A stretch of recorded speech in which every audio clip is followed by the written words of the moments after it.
Korea in a way that will have you booking a flight before this video ends. Stick around because I'm taking you through Seoul, Busan, and Jeju Island, sharing highlights, tips, and a few surprises along the way. Let's go! Annyeonghaseyo! I'm Toast and welcome to my channel where I share travel trips and inspiration to help you travel on your own terms. So you see, South Korea is a country of contrast. You have the modern skyscrapers sitting next to the ancient palaces, bustling streets leading you to peaceful islands, and the food? Oh, the food will change your life. In this guide, my friend Nikki and I spent 10 unforgettable days exploring 3 of South Korea's must-visit destinations. So if you're planning your trip or you just love travel content, you're in for a treat, okay? Let's jump right into it. So what we did is we started in Seoul. It's a city that never sleeps and where every corner feels alive with culture, history, and innovation.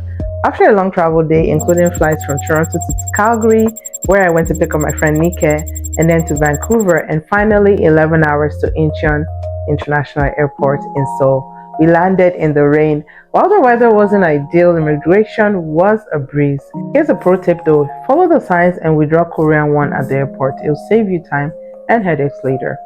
So that first night, we checked into the Novotel Ambassador Seoul Dongdaemun Hotel and Residences.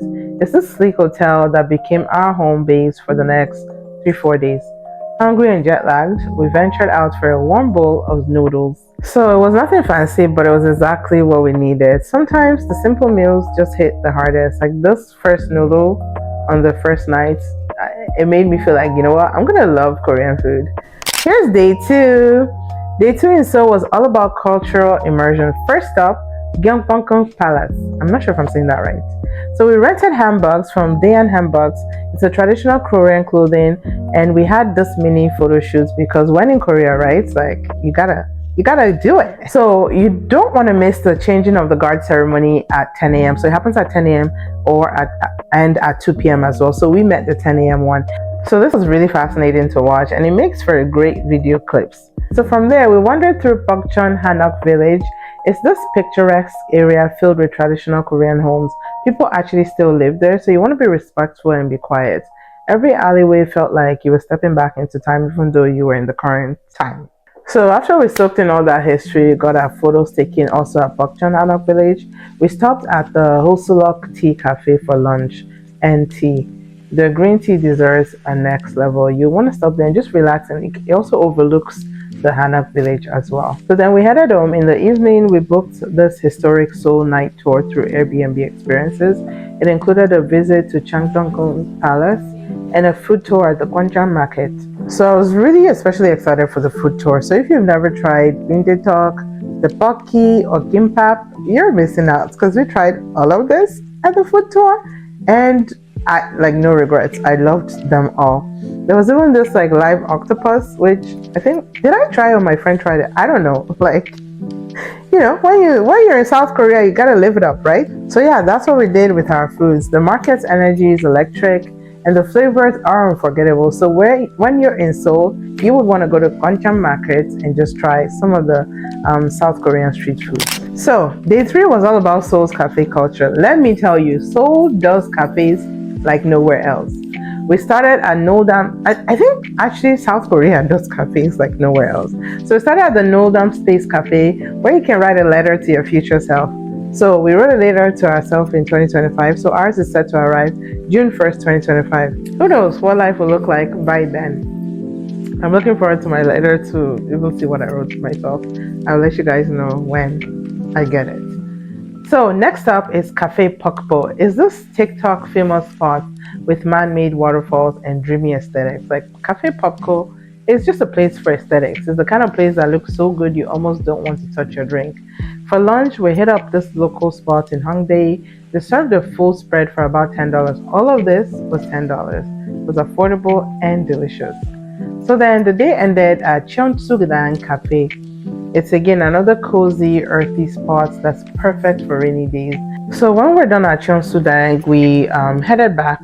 Before we actually headed back to the hotel, we went to this island park. It's called Seonyudo. It's this peaceful oasis. It's right in the middle of the city too. So it was really nice to go there. So by the end of the day, we were ready to call it a night. It was a long day full of activities, but day 3 well spent.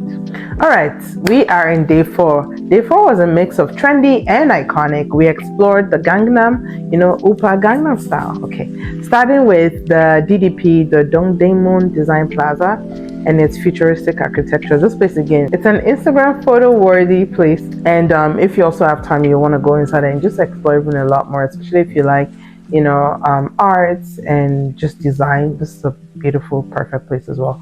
So from there, we head up this speakeasy, chicken speakeasy style restaurant. It's called Gyeongbokgung Pilbang. It's known for its fried chicken, and I have to say, it's really good. It's a bit hidden, but that's part of the charm. There's actually this really cool way to get into it. So when you stop by, you should also check that out as well. And this place actually is in Itaewon, and Itaewon is more international. It has this international vibe. You actually forget for a little bit that you are in South Korea. So if you wanted to check that out as well, Itaewon is also a place to maybe escape a little bit if you want to, but I don't know why you would go to South Korea to escape South Korea. So then to end the night, we stopped in Starfield complex. It's home to the famous Starfield library and also the Instagram worthy Gangnam style hand sculpture. By evening, we had to go catch our flight to Busan. We checked into our hotel, so we caught a flight. It's about an hour, I think, flight to Busan. Checked into Laval's hotel. That was the hotel we stayed in Busan. I headed out to go, just have some dinner. Seafood in Busan is always a good idea. So now let's talk about day 5. Now we are in a new city, Busan. So it's pronounced Busan with a P, even though it's spelled with a B. So day 5 in Busan was all about nature and relaxation. Our first stop was Taejongdae Park. All these names I'm just calling. It's known for its dramatic cliffs and ocean views. So after that, we explored Busan's hottest spots using the hop on up off bus. It's a convenient way actually to see a lot of spots all at once without the stress, right? So just hop on, and then when the next one comes, you hop off. Or if you don't want to hop off, you can just, check it out as the drive passes. Okay. So then in the evening was a highlight. What we did was we actually had a Yahcht sunset cruise along the Busan coastlines. So this is a way to just kind of wrap up the day and just unwind and just kind of check out the water. It was honestly just beautiful. Look how majestic the Gyeongbokgung Bridge stands. So it goes through the Gyeongbokgung Bridge, and it was just so amazing watching the sun dip below the horizon, giving the bridge a golden hue, and it was just beautiful to see. It was just magnetic. So after that, I actually headed to Haeundae Beach while my friend just headed back to the hotel to just rest. And I also checked out another cafe. It was called Rendezvous Cafe. Yeah, it has this chic vibe, and it also has views of Haeundae Beach and also of the water. Now we head to day 6. It was packed with unforgettable moments, and this was also, I believe, our final day in Busan. So it started at Gamcheon Culture Village. It's often called the Machu Picchu of Busan. It has these colorful, quirky houses. It's perfect spots for photos. Look at the photos and videos I took there. What you also want to do is you want to go to the cafe. It's about a few feet down or to your left from the village. It's called Coffee IT, and if you grab a drink, you can sit there and it overlooks the entire village. Also a perfect picturesque spot. So after that, in the afternoon, we actually headed off to the Haeundae Blue Lines Park. Is where, if you see those cute little boxy trains, photos and videos on Instagram or TikTok, this is where you'll go catch the capsule, the sky capsule. This is a must do if you want jaw-dropping coastal views. And I believe each you can just ride just the one way, or you can do 2 ways. It's about half an hour each way, and especially if you're going with children, this is just beautiful. They're gonna absolutely love it. But even adults too, you would love riding on the capsule.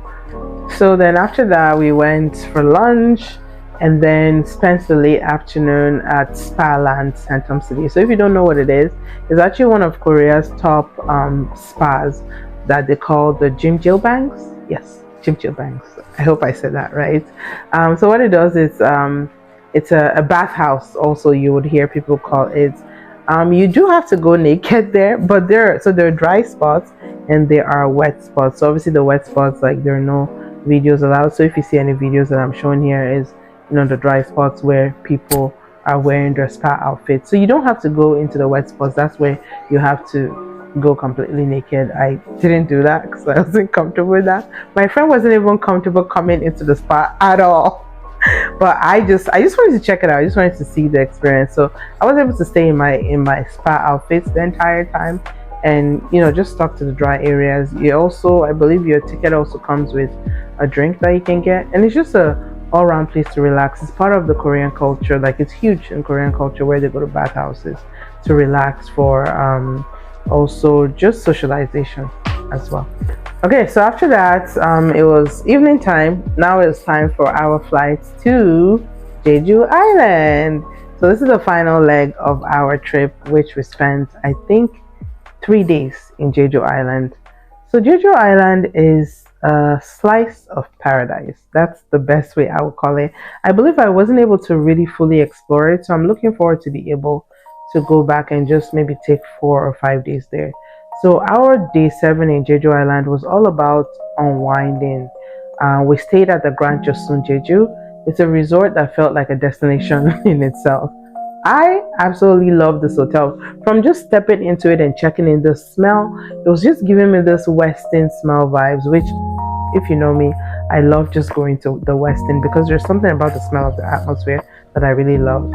From the beautiful relaxation spots, multiple pools, to also a convenience store on site. I loved that there was a convenience store on site. We could have stayed there all day, and that's exactly what we did. Day 7 was just relaxing from, like, all the hustle and bustle from Seoul and Busan. So now let's get into day 8. Day 8 was more active, a little bit more active, because we just didn't want to come to Jeju Island and not see anything, right? So, but it was still very relaxing overall. So we started with a visit to Cheong Waterfall. It was actually about 10 minutes or 15 minutes walk from our hotel. The sound of the rushing water and the lush greenery was incredibly calming. So I was just glad that we were able to go see that and just take a nice brisk walk. After that, we took a taxi to go see the Ossuloc tea fields, where we had lunch and soaked in the serene vibes. It was busy in this place, right? So if you go, I think the time we went was into high season, but it was still busy. Jeju is known for its tea and also their halong. Is it halong? This orange thing.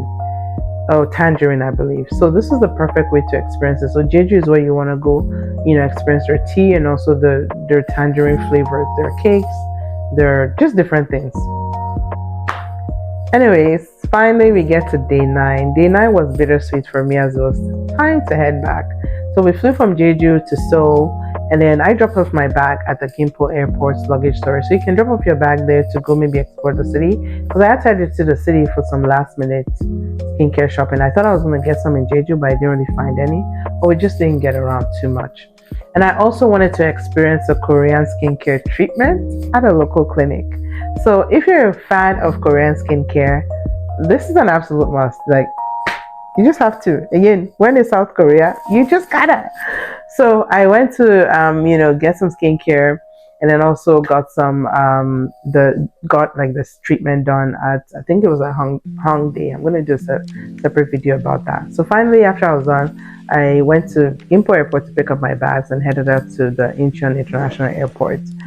And then we began the long journey back to Canada with hearts full, with cameras overflowing with memory. I took so much photos and videos. I could share about South Korea like for an entire 3 months. Anyways, this trip was everything we hoped it was going to be. It took us like almost a year of planning. It was a nice mix of culture, adventure, relaxation, and of course, incredible food. South Korea is haven. It's a haven for food, so you have to. So if you're planning a trip to South Korea, I hope this guide helps you make the most of your time. And if you enjoyed this video, don't forget to subscribe and check out my Busan and Seoul vlogs. See you later.